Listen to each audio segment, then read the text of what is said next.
खुलुमबाय स्टुडियोआव दं आंकिलिका ब्रह्म लकसभायाव थिसनजाबाय वन नेशन वन इलेक्शन बिल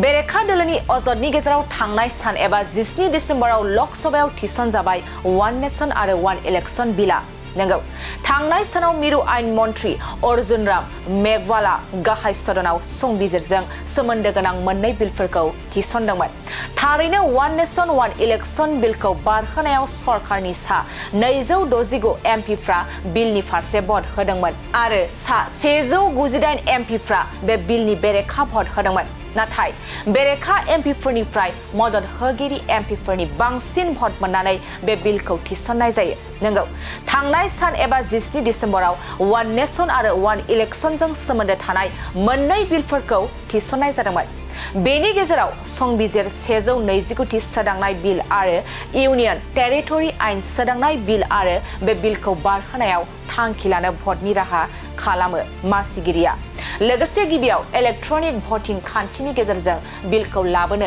नाजादोंमोनब्लाबो बिल भटनि गेजेरजों बिलखौ बारहोनाय जायो मख'नो गोनांदि सरकारनि बादिब्ला बे वन नेशन वन इलेक्शननि गेजेरजों हादरनि बिसायख'थियाव जानाय बेसेनफोरखौ बाङाइ खालामगोन लोगोसे लकसभा आरो रायजो आयेन आफादफोरनि बिसायख'थिखौ खेबसेयैनो खुंनाय जागोन बेनि गेजेरजों सरकारि मावफारियाफोरनि खामानिनि सायाव नारसिननाया बाङाइ जागोन आरो बिसायख'थिनि खान्थि मावफुंनायजों सरकारनि जौगालु हाबाफ्राबो थाबथानाय नङा आरो मिरु सरकारनि बादिब्ला नीति आयोग आयेन आयोग बिसायख'थि आयोगाबो बे खान्थिखौ मदद होयो